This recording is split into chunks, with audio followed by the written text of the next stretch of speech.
Thank you, Ken Corla. Well, can I sincerely thank the Labour Party for bringing forward this bill on sick leave and parental leave for two main reasons. First of all, I think it addresses in a real and meaningful and sustainable way issues that workers, parents and guardians are facing around sick leave and parental leave right now, today, because of COVID-19 and the issues that many of them will continue to face over the next 6 to 12 months. Regarding the COVID situation, we have to accept it may not be your problem today, but it could be tomorrow or next week. And many people who thought it would never be their problem are facing that issue of paid parental leave today, as their children cannot attend school. So this proposal, in my view, needs to be an integral part of our COVID strategy, and I think that's reasonable and feasible. Secondly, I'm well aware from my time as a member of the Employment and Social Affairs Committee in the European Parliament that Ireland is one of the few countries that does not have legislation in place that guarantees all workers the right to decent levels of sick pay. Many members have already spoken about different EU countries that have mandatory sick pay levels in place. And I suppose the one I know best is Belgium, where workers are entitled to 30 days at 100% of their wages. Yes, I'll repeat that.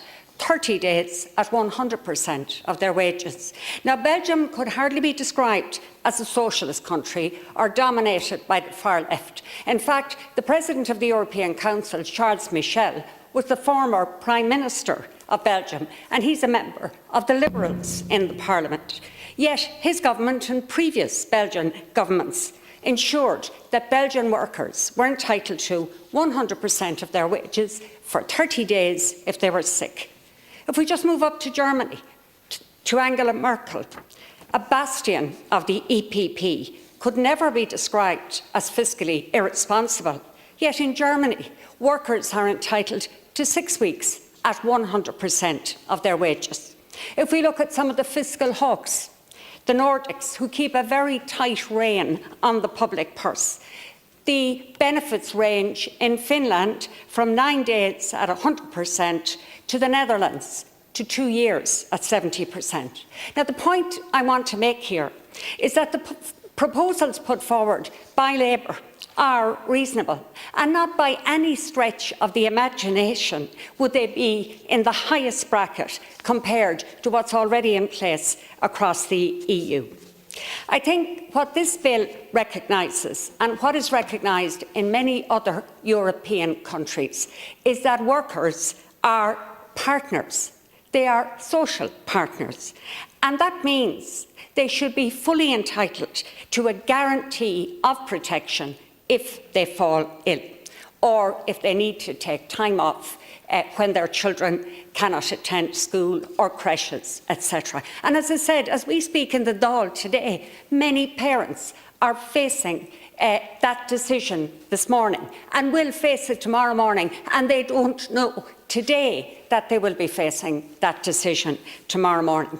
Look, workers have lives to lead and families to feed, and crucially, illness or adverse circumstances surrounding their ability to work, particularly during COVID, as I said, can strike any time, and there is no vaccine or antidote to that. So, can I finish by saying that I believe that the government motion asking to delay this change is not the solution. We all know they can propose any amendments they consider necessary to this bill, as can any party or any group in this House. This bill is not the finished product, but it's a start, and we shouldn't wait any longer. And I also want to say that we do need to look at options to protect SMEs as well as our workers, and that balance needs to be struck. But this is a good start. We should vote this bill through, and people will see that we are serious about looking after them during this period of COVID. Thank you.